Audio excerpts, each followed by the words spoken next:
तो अब सुंदरकांड में दोहा नंबर 9 के आगे आपको लेकर के चलता हूं, जहां पर आपने देखा कि सीता मैया ने रावण को बुरी तरह से अपमानित किया है।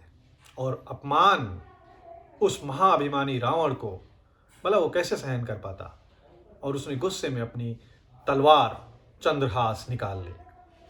सीता तय मम कृत अपमाना, कटिहो तव सर कठिन कृपाना। रावण बोलता है कि सीता तुमने मेरा अपमान किया है, मैं तेरा सिर इस कठोर कृपाण से काट डालूंगा। इतना क्रोध में है रावण। नाहित सपद मानु मम बानी, सुम की होती नाता जीवन हानि। और अगर अभी भी तुमने जल्दी से मेरी बात नहीं मानी तो हे सुमुखी सीता, तुमको अपने जीवन से हाथ धोना पड़ेगा। रावण अब अपने आपे से बाहर है और किसी भी प्रकार से सीता मैया को डरा करके अपने लक्ष्य को प्राप्त करना चाहता है। श्याम सरोज दाम सम सुंदर, प्रभु भुज करि कर सम दस कंधर। सीता मैया जो स्वयं जगदम्बा हैं, वो भला रावण से कैसे डर सकती हैं। मैया बोलती हैं कि हे दशानन, हे दशग्रीव, प्रभु की भुजा जो श्याम कमल की माला के समान सुंदर और हाथी की सूंड के समान पुष्ट और विशाल है, या तो वह भुजा ही मेरे कंठ में पड़ेगी, सो भुज कंठ की तव असि घोरा, सुन सठ अस प्रवान पन मोरा। या तो वो सुंदर, वो विशाल भुजा मेरे गले में पड़ेगी, या फिर इस तेरी ये भयानक तलवार है। तो इसलिए हे शठ, सुन, यही मेरा सच्चा प्राण है। या तो वो मर्यादा पुरुषोत्तम भगवान श्री राम जो नारायण के अवतार हैं, वही मुझे, उनका ही हाथ मुझे मिलेगा, और या फिर मुझे स्वीकार है तेरी इस चंद्रहास के हाथों अपने प्राण दे देने का। अब चंद्रहास हरु मम परितापम, रघुपति बिरह अनल संजातम। सीता मैया कहती हैं कि हे चंद्रहास तलवार रावण को भगवान शंकर से प्राप्त हुई थी, उसने कठोर तपस्या करके प्राप्त किया था। तो सीता मैया चंद्रहास से कहती हैं कि हे चंद्रहास तलवार, श्री रघुनाथ जी के विरह की अग्नि से उत्पन्न मेरी बड़ी भारी जलन को तू हर ले।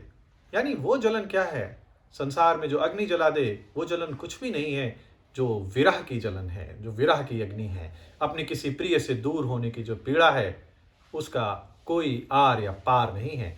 तो सीता मैया कहती हैं कि तू इस जलन को हर ले। शीतल निशित बहसि बर धारा, कह सीता हरु मम दुख भारा। सीता मैया कहती हैं कि तू शीतल, तीव्र और श्रेष्ठ धारा बहाती है।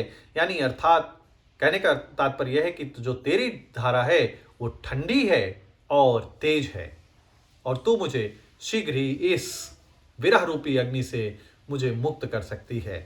तू मेरे इस दुख, मेरी इस वेदना को, मेरी इस पीड़ा को हर ले। सीता मैया चंद्रहास से प्रार्थना कर रही हैं। सुनत बचन पुनि मारन धावा, मैं तनया कही नीति बुझावा।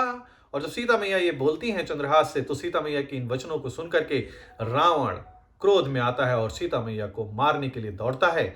उसी समय मैदानव की पुत्री मंदोदरी ने नीति कहकर उसे समझाया। मंदोदरी बहुत ही समझदार थी, मैदानों की पुत्री थी, एक अप्सरा की पुत्री थी, और इसलिए वो अपने पति को समझाने के लिए आगे बढ़ती है।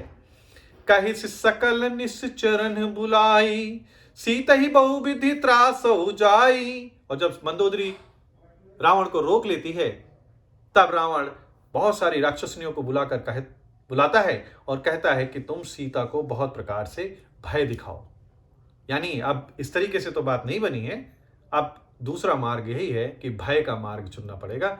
और जो समझता है कि सीता तो महलों में पली हुई एक सुकोमल राजकुमारी है और ये राक्षसनियां तो बहुत ही भयंकर हैं, ये सीता को जल्दी ही डरा देंगे और शायद तब सीता मेरी बात मान ले।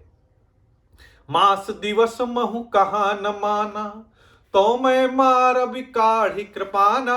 और कहता है कि यदि महीने भर में कहा ना माना सीता ने जो मैंने प्रस्ताव दिया है, तो मैं इस तलवार से उसे मार डालूंगा। भवन गयो 10 कंधर, इहा पिशाचिन ब्रंद, सीत ही त्रास दिखावई, धरहि रूप बहुमंद। और ये कहकर रावण तो अपने घर चला जाता है, अपमानित होकर सीता मैया से। वो अपमान का घूंट पीकर अपने महल को वापस जाता है और यहां राक्षसियों के समूह बहुत ही बुरे से बुरे रूप धारण कर सीता जी को भय दिखाने का प्रयत्न करने लगते हैं। यहां पर सुंदरकांड का 10वां दोहा पूर्ण होता है। मुझे आशा है कि मेरा यह प्रयास आपको अच्छा लग रहा होगा। इसके आगे की कहानी आपको मैं फिर सुनाऊंगा। तब तक के लिए जय श्री राम।